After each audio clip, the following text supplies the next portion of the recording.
Se todo mundo começa do mesmo ponto, por que alguns estão de Ferrari e outros, bom, continuam na fila do sopão? Essa é a pergunta que já chega com o pé na porta e abre a nossa análise de hoje. Vamos mergulhar num tema que, assim, todo mundo adora debater, a tal da meritocracia. Mas, pode esquecer o discurso pronto, porque hoje a gente vai olhar para ela por um ângulo bem mais ácido, inteligente e, francamente, muito necessário. A nossa fonte é um material espetacular. É o post A Meritocracia da Sopa, lá do blog Dinheiro que Me Veja.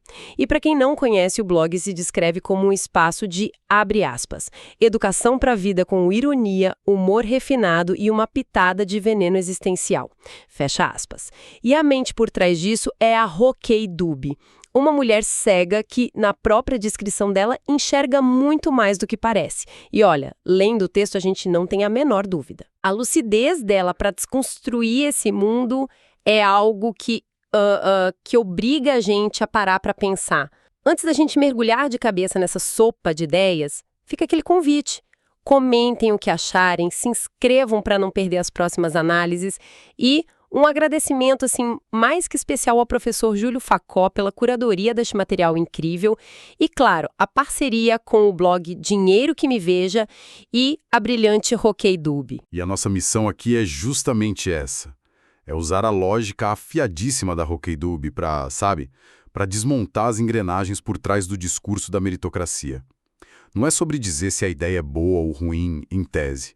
É entender por que ela é tão popular, tão sedutora e, ao mesmo tempo, tão problemática quando a gente aplica num cenário de profunda desigualdade como o nosso. É sobre separar a teoria bonita da prática que, na maioria das vezes, simplesmente não fecha a conta.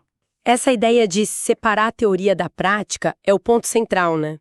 O texto da Roquei Dube começa exatamente aí, com essa imagem da meritocracia toda arrumadinha, vestida de linho puro. É aquela filosofia limpa que soa super bem em palestra motivacional. Nos PowerPoints corporativos. Exato. Mas, como ela mesma diz, é uma teoria desastrosa quando aplicada num país onde algumas crianças nascem com tablet na mão e outras mal têm papel higiênico na escola. É uma imagem muito poderosa, porque ela não ataca a ideia de mérito em si, mas sim a premissa falsa sobre a qual tudo se apoia. A teoria pressupõe um ponto de partida igual, que na realidade a gente sabe é uma ficção. E essa desigualdade não é um detalhe. Não mesmo. Não é um obstáculo a mais. É o que define as regras do jogo antes mesmo de ele começar. É como, começar uma corrida com um atleta largando a 10 metros do final e o outro na largada, e depois elogiar o mérito do primeiro. Perfeito. E isso me leva a uma das frases mais fortes do texto.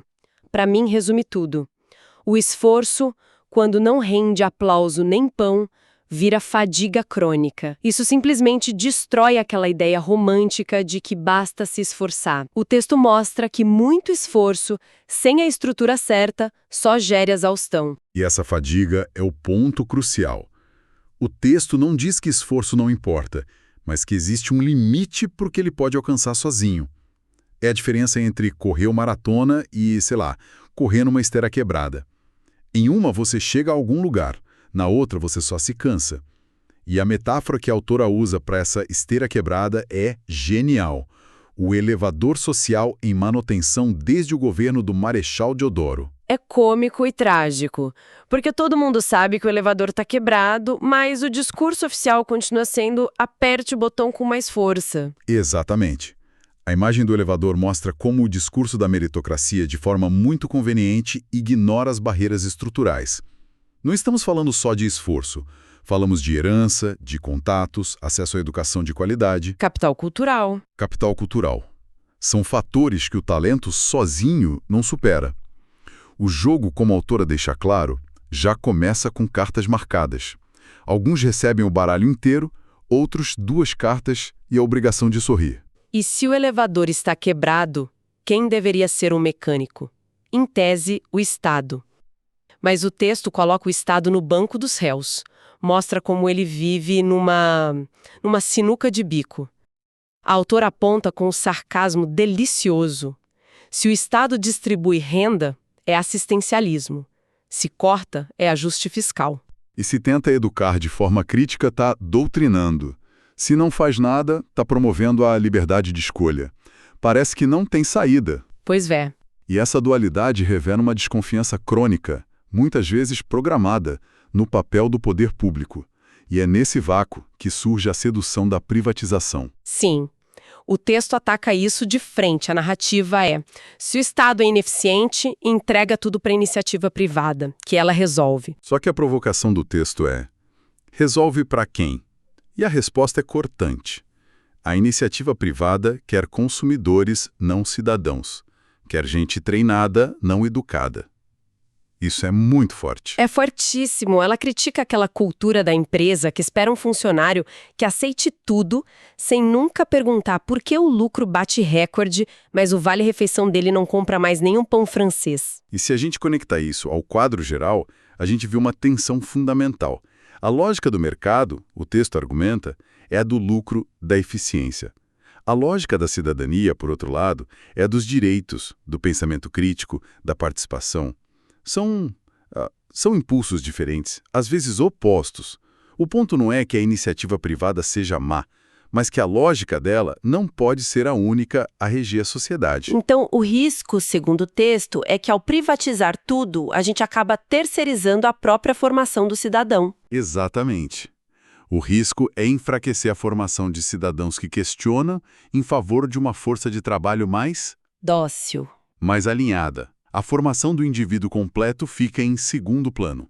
E um cidadão que não questiona é a base para manter qualquer estrutura de poder, né? Com certeza. E essa crítica à lógica do sistema nos leva direto a um dos temas mais explosivos do texto: a renda mínima.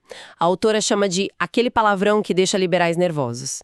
A cena que ela descreve é brilhante. Gente gritando, mas e a meritocracia do alto das sacadas gourmet? Questionando o incentivo ao trabalho entre uma taça de vinho e uma olhada na planilha de rendimentos.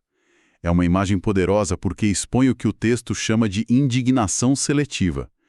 Existe uma tolerância muito maior para os privilégios que beneficiam o topo da pirâmide do que para as políticas que buscam criar um piso de dignidade para a base. É exatamente isso. A autora joga os números na nossa cara. A mesma galera que fica tranquila com 9 bilhões de reais em renúncia fiscal para combustíveis fósseis se revolta com 300 reais indo para a mão de uma mãe solo. A acusação é sempre a mesma: isso estimula a preguiça.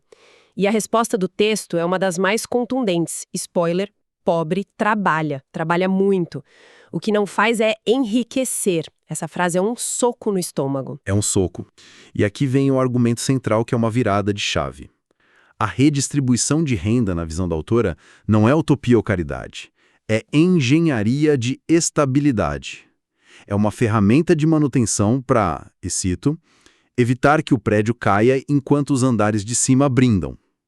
E para provar que isso não é um delírio de esquerda, o texto resgata um fato histórico que, costuma chocar muita gente. Sim, essa parte é incrível. Eu mesmo não conhecia esse detalhe. A ideia de uma renda mínima, sob a forma de um imposto de renda negativo, foi defendida nos anos 60 por ninguém menos que... o Papa do liberalismo. Exatamente. Prêmio Nobel, guru da Escola de Chicago. E ele não defendia isso por bondade, mas por puro pragmatismo. Ele via que um sistema de bem-estar social muito complexo era ineficiente e que seria mais simples só garantir uma renda mínima para as pessoas poderem participar do mercado. Ou seja, na visão dele, era uma forma de manter o próprio capitalismo funcionando de um jeito mais estável. Precisamente. Isso quebra a noção de que essa é uma pauta exclusiva de um lado. Mostra que até os pensadores mais sofisticados do liberalismo reconheceram que, sem algum mecanismo de redistribuição, o próprio sistema corre o risco de se autodestruir. É uma questão de estabilidade, não de ideologia. O que nos leva a outro pilar que, assim como o elevador social, parece estar sempre em reforma: a educação. E as imagens que o texto usa aqui são de cortar o coração. Ela fala em depósitos de corpos adolescentes mal alimentados e que o giz virou objeto de museu. E ainda tem a ironia sobre o Enem ser democrático porque é impresso em braille também, mostrando como um gesto de inclusão pode, sem querer, mascarar uma desigualdade gigantesca por trás. O diagnóstico que a autora faz é que o problema fundamental é o imediatismo da nossa política. Uma reforma educacional séria é um projeto de longo prazo. Leva 20, 30 anos. E qual político tem a coragem de investir capital político em algo que só vai beneficiar o governo de outra pessoa, 2 décadas no futuro? Exato. Como ela diz, governar pensando em 20 anos não dá voto. O político quer a foto ou a placa. A fase dela é a descrição perfeita do nosso ciclo vicioso. Ninguém quer ser o engenheiro da fundação, todo mundo quer cortar a fita. E enquanto isso acontece, a gente vê que essa lógica do curto prazo se conecta com a crítica que o texto faz ao nosso sistema político como um todo, especialmente ao financiamento de campanhas. Se para chegar ao poder é preciso de rios de dinheiro, quem realmente tem acesso? O texto argumenta que a chance de alguém do povo, sem berço de ouro, chegar ao poder é, estatisticamente, irrelevante. O sistema já é um filtro socioeconômico desde o começo, então? Sem dúvida. E para ilustrar, ela usa o exemplo dos Estados Unidos, onde o lobby é institucionalizado. Lá, como ela aponta, os políticos precisam primeiro convencer os financiadores e só depois os eleitores.